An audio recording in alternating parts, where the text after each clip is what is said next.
Hello, yes, it's me again.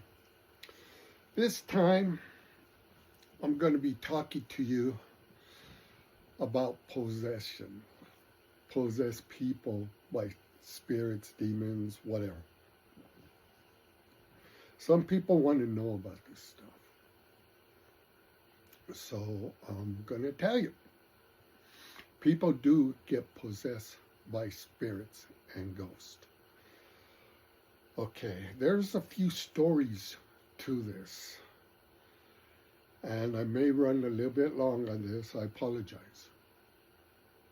But me being an alchemist, demonologist, shaman, mage, medicine man, and beyond that, I've seen many ghosts, spirits, and all kinds of things. Okay. Now, let me tell you about some possessions. People getting possessed. At the other video, I've did exorcism on people. And some of these people, after I do it, feel like a part of them is gone. Because a demonic entity, whatever, been in them for so long that when you exorcise them, they feel like part of them is gone. Now, I've done a lot of exorcisms. Some run about 30 minutes to 45 minutes. The one I'm going to tell you about lasted 2 hours. Now, side note on this, they called in one of those ghost hunting groups, one that I used to be part of, but not that one though. They called in a ghost hunting group. Their machines and stuff malfunctioned. They left. They called in a priest. The priest came into the house, saw what was going on, handed her some holy water, said good luck, and he left. Yeah, he didn't stick around. That's when they call me in. When nothing else can help, that's when they call me in. I came into the house and I looked around. I could sense some of the pictures of the family members were witches and other stuff. So I said, okay. So I talked to the lady and she says, yes, I'm the one possessed and I'm trying to fight it, but it's there. I go, okay. So I told her, lay down. I'm going to work on it. So I was working on her. I was using my crystals that I carry a lot of times. I was working on her. I'm trying to cleanse her. Next, you know, the demon does this. What are you doing? Wait, you're one of us. I go, yes, I am, but I'm more powerful. Well, why are you doing this? I said, because I can. I reached into my bag, I pulled out some stones that I have, and I put it on her chest. The demon goes, what is that? No, take it off. I don't like it. I says, once I take it off, I want you to be gone. Well, I'm not leaving. Well, it's not coming off. So about 30 minutes, finally, I ripped the stones off her chest. The demon was gone. I didn't know the kids were in the room. The kids heard everything. They were scared, but they were relieved because I cleared the demon out. The mother, she was happy. She says, I know, it's gone. I go, yes, it is. And she says, thank you. I go, yeah, not a problem. Kids were asking me questions about stuff that I did and stuff, but yeah. There's only a few people that I know have my number and they call me in for special situations that they know only I could help. But the spirits are there. People are possessed by demons. So if you think that this is not true, think again. Now, I thought these stories would take a while, but I was going to tell you about another story, but I don't think I should. Okay, I'm going to tell you about this one story. It's kind of long. You probably heard of that movie Poltergeist. I'm going to tell you a segment from this that actually happened. I was with the organizer of the group. We were having lunch. I kept looking behind me. He says, what are you doing? Why do you keep looking behind you? I go, I don't know, but I sensed something back there. He says, you sense something over there? I go, yeah. He says, well, I'm not going to tell you what it is or anything, but I'm going to let you drive over there after we eat. I go, okay. He says, I'm not going to tell you the directions. I just want to see how good you are at finding this location. This guy liked testing me at different points. So after we ate, I drove real close to there. He pulls up behind me. I go, what's wrong? I go, well, there's something going on over there, but there's something really big going on over there. He says, I don't know about over there, but over here, I know about. Follow me. So he drove me down into this cul-de-sac. Brand new houses all over the place. Right? I was looking at it, I go, wow. Then there was an empty area where there was no houses. There was one on the corner. It was an open area, but houses around the other side.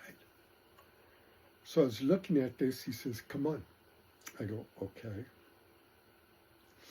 So we start walking down. I go, whoa, whoa, whoa, hold on. He says, what? I'm sensing this. He says, you are? He says, yeah. I looked down at this one. It looked like a table and something leaning about against it. I go, what is that? He says, well, this used to be a cemetery. I go, oh no. He goes, yeah. Against that table is a bunch of headstones laid up against each other. I go, oh no. Oh jeez. He goes, yeah.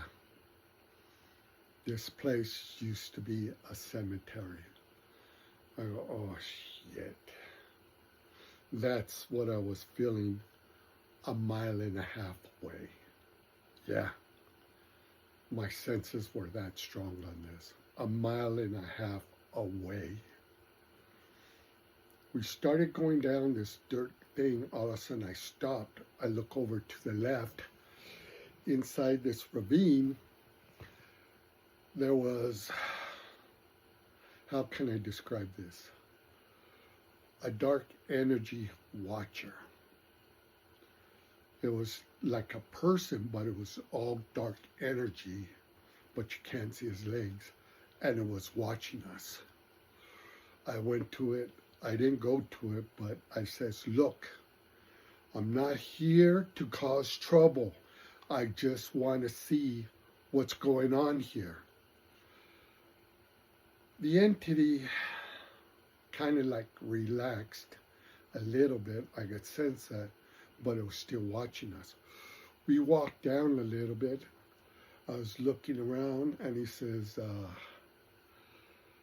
this place is really bad. I go, yeah. It's not only that they put the headstones right there, is if they couldn't find the body or whatever, they had dogs dig them, dig them up. Excuse me. I go, oh, you can't desecrate a cemetery any more than that. The dogs dug up the bodies in this cemetery. They moved them out of nowhere. They left the headstones there. They were going to move them later. I'm thinking like, oh, shit. I go, that's it. I do not need to see this anymore. So me and him started walking out. I went to the dark energy figure. I go, look, the watcher. I says, look, we're leaving. I just wanted to see what was going on. So like relaxed. Then while I was looking at him, I saw a light go across the cemetery. Not like a headlight. It was getting dark, but not like a headlight. No, this was a narrow beam of light just shooting across. So I figured it was spirit or something in the graveyard. So me and him went back in the car, says, okay, I'll catch you later. Says, all right. So we drove off. And that was the end of that one. Yeah, just like the movie Poltergeist. If you ever seen it or you want to know about it, check it out. This was an actual location of it. Not where they filmed the movie. No, another place. They're building up new homes on top of a graveyard. No, I wouldn't buy anything there, that's for sure. But yeah, this was getting crazy at some of the stuff that I was finding out and what I sense. But this stuff's out there. You got to be careful where you go and what you see, because some people want to go check stuff out like that. I try to avoid them if I can. Yes, I'm aware of them. I know I can do stuff, but still, I'd rather not get into it. But I used to go on ghost hunting trips. One time, we went to this place up north of Southern California. It was abandoned military base. And they called it Zombieland. If some of you know about Zombieland, yeah, Zombieland. I was with the ghost hunting group, the first group, and we went into Zombieland. We were up on the second floor looking at the barracks, getting readings. Next thing I know, I felt like I was being pushed in the back. I told my buddy Mono, said, dude, take a picture of my back, quick. He took a picture of my back, and there was an orb back there. He said it may have been dust or anything, but well, it was pushing me. The orb was there. So, yeah, stuff like that. And we've been to a few places. Oh, I got a little time left. I want to tell you this one story. This is bizarre. All right? A lot of my stuff is bizarre. No, but this is more. With the ghost hunting group, we went to this sale asylum. And we went over there. We got out. The building was blocked off, all fenced around and stuff. And the organizer group again said, hey, you want to jump the fence? I go, no, I'm not jumping no fence. While I'm standing right there, all of a sudden I felt a wave hit me. It just went. Now, this was bizarre, because the wave that hit me, it was, after it hit me, it was like calm. Not in the chaos that we live today, but it was calm, like relaxing, calm. I go, what the hell? It was like relaxing like a wave. I go to Catboy. The reason why we call him Catboy, he passed a couple of years ago, but the reason why I call him Catboy, his senses were like a cat. I say, hey, Catboy, did you feel that? He goes, yeah. How does it feel? He says, like, there's no chaos. It's all calm. I go, that's what I'm feeling. This is weird. The organizer group, he's not in tune. He's just there. You go, I didn't feel anything. So me and Catboy were talking like, yeah, this is bizarre. Everything is all calm. Next you know, another wave hit up. Whoosh. I go, and it went back to normal. Everything went back to normal. I go, you feel that? He goes, yeah. Everything's back to normal. I go, what was that? I go, I have no idea. At first, it's chaos. Then it went calm. Then it went back to chaos. That's bizarre. Then we went to another cemetery. The same things happened. The same things happened. First wave, calm. Second wave, back to normal. It was bizarre. Oh, I got a couple of minutes left. I keep saying, yeah. Trust me, this is the last one. Me and my buddy Mono, you say, hey, you want to go to a graveyard? I say, it's not too far from here, about a mile. I go, yeah, let's go. We went to this one graveyard. Mono has these devices to pick up energy and stuff. I just pick it up normal. And we took another buddy of ours. There were two graveyards like across the street from each other. We pulled up. It was about 9 o'clock at night. We pulled up. I get out. All of a sudden I hear music playing. It was coming from the mausoleum. Not like comfortable music or easily. No. This was spirit music. Like a spirit was playing an instrument. I was listening to this. He goes, hey, let's go over there. So all of a sudden he's picking up the sensing. I'm listening to music. He goes, let's go to the other side. So he went to the other graveyard and he was getting all kinds of readings.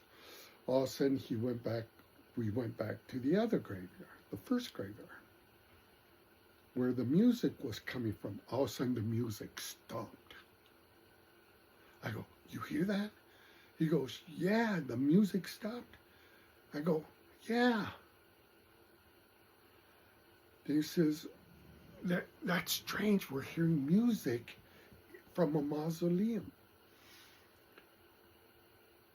So me being me, I start yelling at the mausoleum, hey, play your music again. Come on, play your music again.